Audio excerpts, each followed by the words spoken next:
The Model Y was released on March 2020 and is the affordable version of the Model X that offers similar range and performance without the Falcon wing.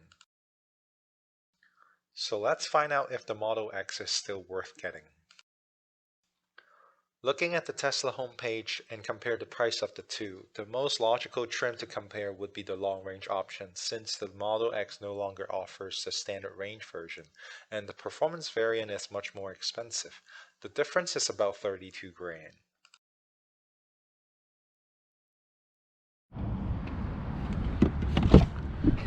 So the seats are very soft and comfortable, and you do get the lumbar support adjustment here. So the side cushions are very nice, as you can see, but I do wish that they can have a little more cushion on the shoulder area. But overall, this is a very nice chair to sit. So the interior of the Model Y is the same as the Model 3, and I really like it because it gives it a very simplistic and future looking.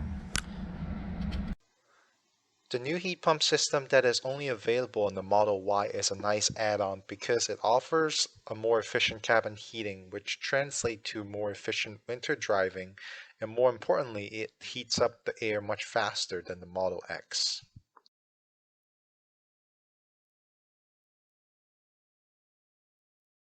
The infotainment system are pretty much the same across the whole Tesla lineup, except with the Model Y and Model 3, you can only control one app at a time, like this. And you cannot have dual screen that controls two apps at the same time. And one of the important features that they have removed is the HomeLink button. And I believe that's a $300 aftermarket parts to install. And I found it to be quite unreasonable because most people who purchase EV are going to park their car in the garage. You now get the USB-C port in the Model Y on the rear seats. The panoramic sunroof is basically the entire roof, but there is no sunshade at all, and this is going to get very hot in the summer. The rear legroom is pretty generous. I'm 6'1", and the front seat was adjusted to my driving position, and there's about 1/5 of legroom left. But that's not true with the headroom. If I tilt the seat down, my head will be touching the ceiling, and I cannot imagine how the third row seat is going to work out. So what I like the most about the Model Y is actually the cargo capacity. It's probably 3 to 4 times more than the Model 3. And I think it's a lot more practical because it's just one big empty space. So if you fold the chair down, you can see it's almost like a truck.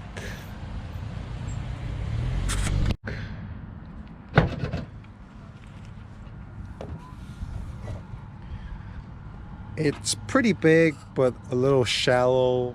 And notice the cushion here. So that means you can only fit stuff up to probably this point. So, but yeah, you can probably fit a suitcase in there.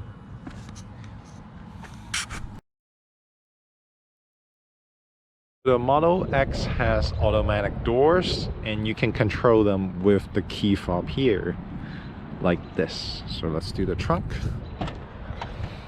the Falcon wing, the front door, the front trunk,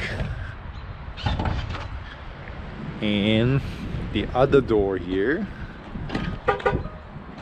and the other Falcon wing. So you can close all of that with a press of a button,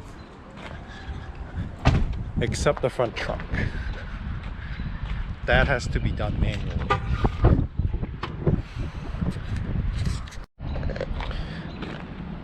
And you can also control all the doors through the screen here.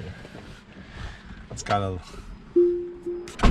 This can be very useful because if you need to open the doors for someone, you can just press the button and you can open it and close it, and that's very handy for some people. So let's talk about the seats here. They're pretty much the same. Got really nice side bolster, a lumbar support, very soft as well. And I think the biggest difference is the shoulder area here. It has a much better support than the seats on the Model Y, and I really like this one, and I wish they can put this on the Model Y. But I would suggest you go to the store and take a look at it. So the interior has this traditional look. You have a digital screen here and then another one here, and it's very intuitive. I guess if you've driven other cars before, this will be the same for you, unlike the Model 3 and the Model Y.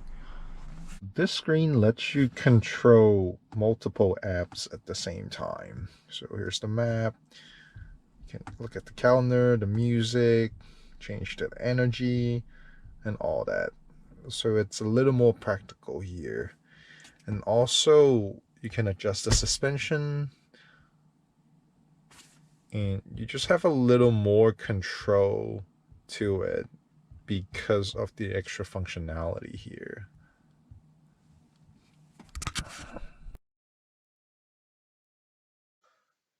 It also has the home link button that you can program the garage door control into it, and that is an aftermarket option for the Model Y. So one thing that I really don't like on the Model X is the massive windshield. So you can see it goes all the way up to your head. And it's 4 p.m. right now. The sun is at this angle. And with this visor, it's practically non-existent. I can do this or that. It's not going to do any good. They do come with an aftermarket shades for this, but I think it really takes away the aesthetic of it, and so I never really install it. And you cannot use this visor as this on the side too. It'll just put it back to the original position. Even with that fold down, it'll look like that.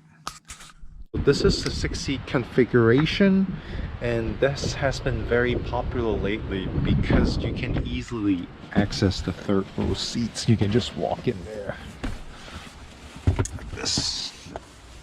But they're rather tiny, and very little legroom here. So compared to the Model Y, you do lose a lot of the legroom because of how bulky these seats are. But if you look at the headroom, it's much better because of this opening here. I'm 6'1", and there's plenty of room for me. You can set the wing door adjustment to auto or low.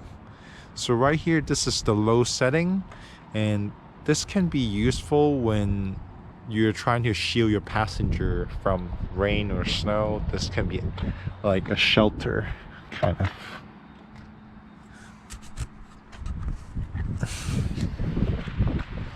The downside of the Falcon Wing is that if you're trying to get something from the back, you'll have to wait for like 5 seconds and before you can have access to it.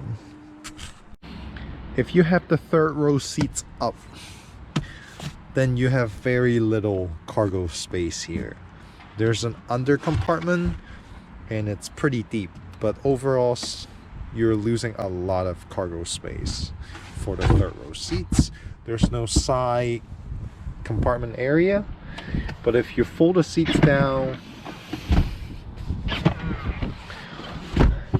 then the space are pretty good, except there's a middle opening for the 6-seat configuration, If you have a lot of cargo to drive around, I wouldn't recommend the 6 seat configuration because these seats they don't fold down.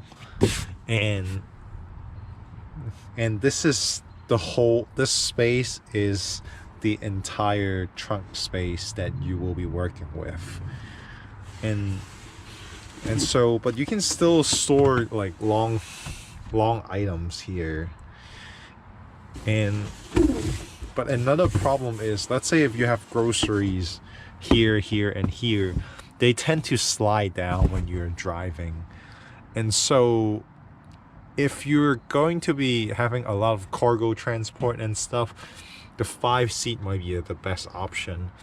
The 6 seat is really when you have a big family and you're traveling with them a lot, then that's the best use of it. Here's what you will get with the extra $32,000. Seats with better support, but that can be different for everyone.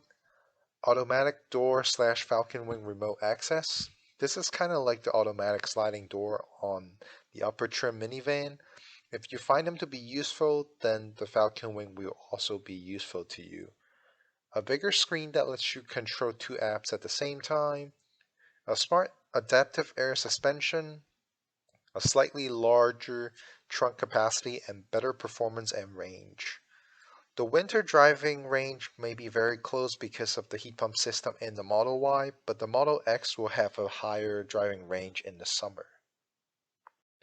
In summary, the Model X is more suitable for those who has a big family and will be driving them around a lot, while the Model Y is best used as a commuter car or if you're going to be the only one in the car most of the time.